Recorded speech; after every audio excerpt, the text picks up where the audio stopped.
Welcome back everyone. UPPSC की test series चल रही है। 82 टेस्ट लगाते हैं। देखिए, इससे पहले जो टेस्ट था वो 81 ही था, 82 नहीं था। तो ये है 82 नंबर का टेस्ट।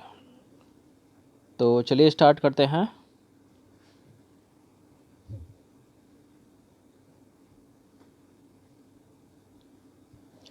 तो इस टेस्ट में फोकस करने वाले हैं इंडियन पॉलिटी और कॉन्स्टिट्यूशन से रिलेटेड क्वेश्चन पर। क्वेश्चन नंबर 1 पर आ जाइए। राष्ट्रपति निम्नलिखित में से किस अनुच्छेद के तहत अध्यादेश जारी कर सकते हैं, बताइए। या राष्ट्रपति के अध्यादेश जारी करने की शक्ति भारतीय संविधान के कौन से अनुच्छेद में है? यह प्रश्न मोस्ट इंपॉर्टेंट है, पहले परीक्षाओं में पूछा जा चुका है। क्या है इसका उत्तर? अनुच्छेद 123। अनुच्छेद 123 के तहत भारत का राष्ट्रपति अध्यादेश जारी कर सकता है। तो अनुच्छेद 123 के तहत अध्यादेश जारी करने की शक्ति है भारत के राष्ट्रपति की, जिसका प्रभाव संसद के अधिनियम के समान होता है और अध्यादेश का प्रभाव संसद सत्र के शुरू होने के 6 सप्ताह तक रहता है। क्वेश्चन नंबर 2 पर आ जाइए। निम्नलिखित कथनों पर विचार करना है। पहला स्टेटमेंट है, संविधान के अनुच्छेद 73 के अंतर्गत राष्ट्रपति को किसी अपराध के लिए दोषी ठहराए गए किसी व्यक्ति के दंड को क्षमा करने, उसका प्रविलंबन करने, परिहार और लघुकरण करने की शक्ति है। तो शक्ति तो है, लेकिन अनुच्छेद 72 के तहत है, 73 के तहत नहीं है। काटो इसको। परिहार में दंड की प्रकृति में परिवर्तन किए बिना उसकी अवधि को कम कर दिया जाता है। परिहार में दंड की प्रकृति को परिवर्तित किए बिना उसकी अवधि को कम कर दिया जाता है। जैसे कड़ी से कड़ी सज़ा दी गई है 5 वर्ष की किसी व्यक्ति को, तो कड़ी से कड़ी रहेगी उसकी सज़ा, लेकिन 5 से मान लीजिए 1 वर्ष कर दी गई या 2 वर्ष कर दी गई, 6 महीने कर दी गई, तो करेक्ट हो जाएगा सेकंड वाला स्टेटमेंट, पहला वाला गलत है। तो इसका आंसर क्या हो जाएगा? ऑप्शन नंबर बी, केवल 2। तो संविधान के अनुच्छेद 72 के अंतर्गत न कि 73 के अंतर्गत राष्ट्रपति को किसी अपराध के लिए दोषी ठहराए गए व्यक्ति के दंड को क्षमा करने, उसका प्रविलंबन, परिहार और लघुकरण करने की शक्ति। परिहार में दंड की प्रकृति में परिवर्तन किए बिना उसकी अवधि को कम कर दिया जाता है। अवधि क्या होती है? साल में ही होती है ना, साल की महीनों में ले लो, या ज़्यादा लंबे साल हैं तो छोटा कर दो। क्वेश्चन नंबर 3 पर आ जाइए। निम्नलिखित कथनों पर विचार करना है। पहला स्टेटमेंट क्या है? लघुकरण में दंड के स्वरूप को बदलकर कम कर दिया जाता है। लघुकरण में दंड के स्वरूप को बदलकर कम कर दिया जाता है, यानी अगर किसी को कड़ी से कड़ी सज़ा मिली है तो उसको कम कड़ी कर दो। सेकंड स्टेटमेंट है, प्रविलंबन में किसी दंड पर रोक लगाना ताकि दोषी व्यक्ति क्षमा याचना कर सके। देखिए, ये करेक्ट है दोनों के दोनों स्टेटमेंट। अब लघुकरण, प्रविलंबन और परिहार तीनों में अंतर आपको समझ में आ गया होगा। तो इसका आंसर क्या हो जाएगा? फिलहाल ऑप्शन नंबर सी हो जाएगा। तो लघुकरण में दंड के स्वरूप को बदलकर कम कर दिया जाता है। जैसे मृत्यु दंड का लघुकरण कर कठोर, मृत्यु दंड का तो मतलब पृथ्वी लोक से ऊपर चले जाना, हट जाना, मर जाना मतलब। अब उसका लघुकरण क्या होगा? कोई कठोर कारावास में चेंज कर दो, या फिर साधारण कारावास में उसका परिवर्तन कर देना। अब देखिए, प्रविलंबन में किसी दंड पर रोक लगाई जाती है ताकि दोषी व्यक्ति क्षमा याचना कर सके, विशेषकर मृत्यु दंड में किया जाता है ऐसा। क्वेश्चन नंबर 4 है। पहला स्टेटमेंट है, आपातकाल से संबंधित उपबंध भारतीय संविधान के भाग 18 में किए गए। कितने भाग हैं संविधान में? 22। वित्तीय आपात का उपबंध अनुच्छेद 356 में किया गया। 356 में तो राष्ट्रपति शासन है ना। वित्तीय आपातकाल तो 360 में, हटाओ इसको कर, और पहला वाला करेक्ट हो जाएगा, दूसरा वाला गलत हो जाएगा।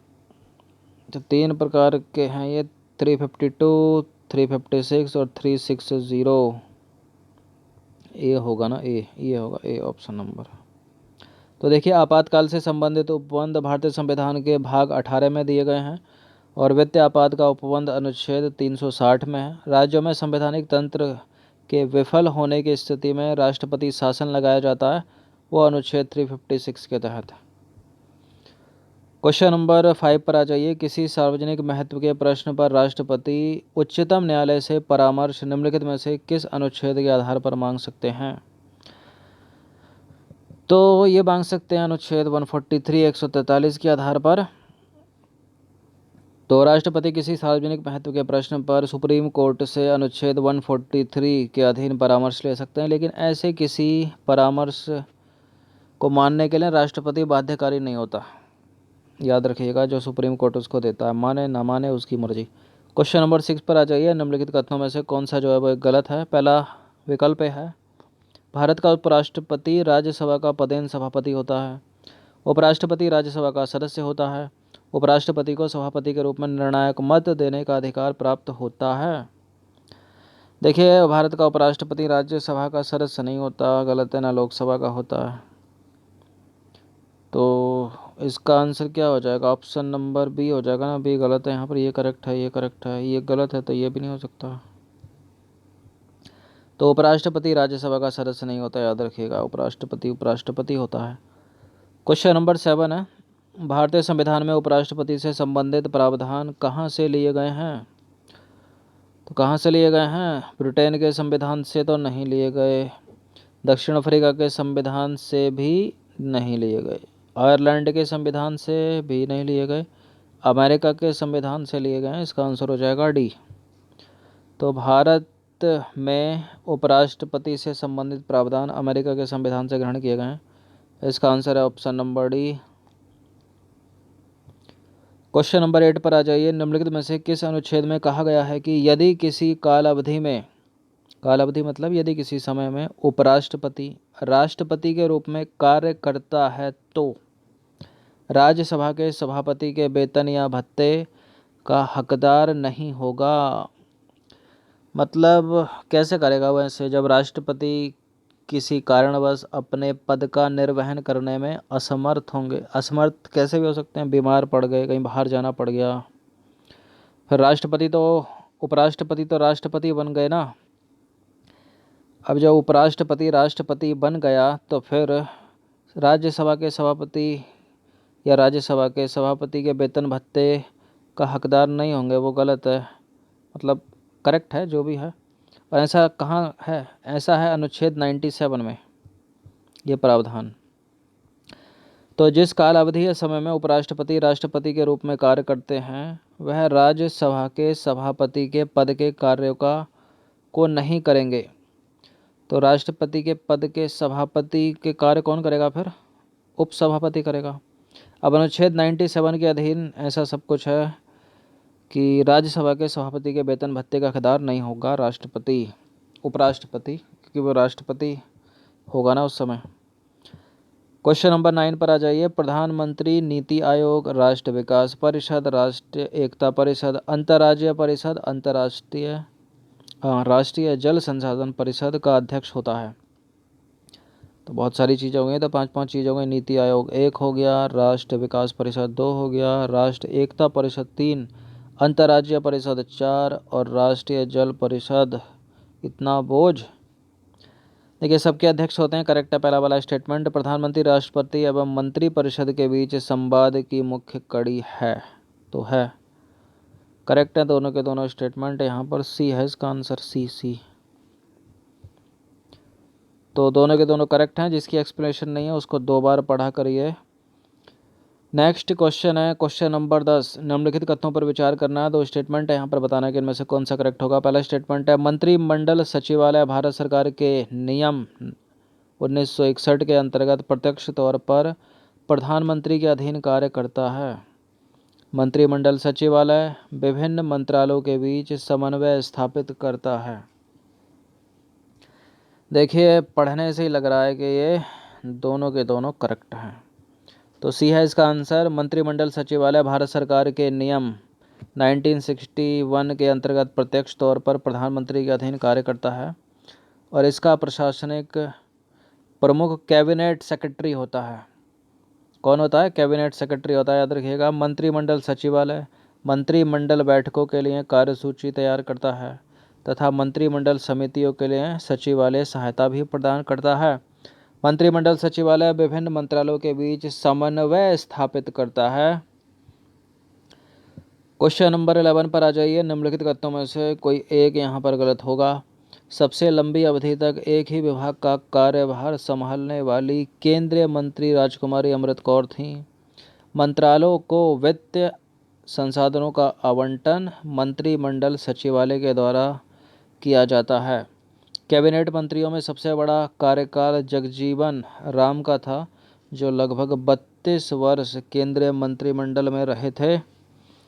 और इनमें से कोई भी गलत नहीं है, क्योंकि ये सारे के सारे करेक्ट हैं। क्या देखिए, एक असत्य तो है इसमें, एक पहला वाला ए करेक्ट है, यहाँ पर सी करेक्ट है, ए करेक्ट है, सी करेक्ट है, बी यहाँ पर गलत है, क्योंकि मंत्रियों को वित्तीय संसाधनों का आवंटन मंत्रिमंडल सचिवालय के द्वारा नहीं, बल्कि वित्त मंत्रालय के द्वारा किया जाता है। दूसरा वाला गलत है। तो मंत्रालयों को वित्तीय संसाधनों का जो आवंटन है वो वित्त मंत्रालय के द्वारा किया जाता है, मंत्रिमंडलीय सचिवालय के द्वारा नहीं। तो बी गलत है यहाँ पर। इसका आंसर हो जाएगा option number B. Question number 12 पर आ जाइए। निम्नलिखित कथनों पर विचार करना है। पहला स्टेटमेंट है, राज्यसभा की सदस्यता के लिए न्यूनतम आयु सीमा 35 वर्ष है और राज्यसभा एक स्थायी सदन है जो कभी भंग नहीं होती और इसके सदस्यों का कार्यकाल 5 वर्ष का होता है। देखिए, पहला वाला इनकरेक्ट है। राज्यसभा की सदस्यता के लिए न्यूनतम आयु सीमा 30 वर्ष है, 35 वर्ष नहीं है। 35 वर्ष तो राष्ट्रपति उपराष्ट्रपति बनने के लिए ना। अगर लोकसभा के लिए पूछा जाए तो 25 वर्ष है। वोटिंग राइट कितना है आपका? 18 वर्ष के हो जाओगे तो वोट दे सकते हो। और पंचायत का चुनाव लड़ना है तो 21 वर्ष होना चाहिए। राज्यसभा एक स्थायी सदन है, बिल्कुल है, करेक्ट है। जो कभी भंग नहीं हो सकती, बिल्कुल करेक्ट है। इसके सदस्यों का कार्यकाल 5 वर्ष का होता है, गलत है, 6 वर्ष का होता है। अब पूरा कटेगा इसकी वजह से। ये दोनों के दोनों गलत हैं। इसका आंसर हो जाएगा ऑप्शन नंबर डी, इनमें से कोई भी नहीं। तो राज्यसभा की सदस्यता के लिए न्यूनतम आयु सीमा कितनी है? 30 वर्ष। लोकसभा की सदस्यता के लिए 25 वर्ष है। राज्यसभा स्थायी सदन है जो कभी भंग नहीं होती, इसके सदस्यों का कार्यकाल 6 वर्ष का होता है। क्वेश्चन नंबर 13 पर आ जाइए। उपसभापति यदि राज्यसभा का सदस्य नहीं होता तो वह अपना पद रिक्त कर देता है। जब सभापति और उपसभापति दोनों के पद हटाने का संकल्प विचाराधीन हो तो वह पीठासीन नहीं होते। कौन सा करेक्ट है इसमें? दोनों के दोनों करेक्ट हैं, उपरोक्त दोनों सत्य हैं। उपसभापति यदि राज्यसभा का सदस्य नहीं रहता तो वह अपना पद रिक्त कर देता है, और जब सभापति उपसभापति को पद से हटाने का संकल्प विचाराधीन हो तो वो पीठासीन नहीं होता। क्वेश्चन नंबर 14 पर आ जाइए। निम्नलिखित में से कौन सा अनुच्छेद अखिल भारतीय सेवाओं के सृजन से संबंध रखता है? ये इंपॉर्टेंट है प्रश्न, पता होगा इसका उत्तर सभी को, क्योंकि बहुत बार कराया है, बोला है। 312। तो केवल राज्यसभा को राज्यसभा में उपस्थित तथा मतदान देने वाले सदस्यों के कम से कम 2/3 सदस्यों के बहुमत से अखिल भारतीय सेवाओं के सृजन का अधिकार है। तो अगर ये संघ परिसंघ में पूछा जाए तो किस में आएगा? परिसंघ में आ जाएगा। क्वेश्चन नंबर 15 पर आ जाइए। निम्नलिखित कथनों पर विचार करना। पहला स्टेटमेंट है, राज्यसभा का पहली बार गठन 3 अप्रैल 1950 को किया गया था। राज्यसभा की पहली बैठक हुई थी 13 मई 1952 को। देखिए, दूसरा वाला सही है, पहला गलत है, क्योंकि 3 अप्रैल 1952 को इसका पहली बार गठन हुआ था, जिसकी बैठक हुई थी अगले महीने की 13 तारीख को 1952 में ही। तो इसका केवल 2 हो जाएगा, ये तो गलत है ना। तो इसका आंसर भी हो जाएगा। राज्यसभा का पहली बार गठन हुआ था 13 अप्रैल 1952 को, ना कि 1950 को। और इसकी पहली बैठक भी याद रखिए 1952 13 मई। तो 15 प्रश्न थे इम्पोर्टेंट इंडियन पॉलिटी और कॉन्स्टिट्यूशन के। अच्छे से इसका रिवीजन 1 से 2 बार करना। धन्यवाद।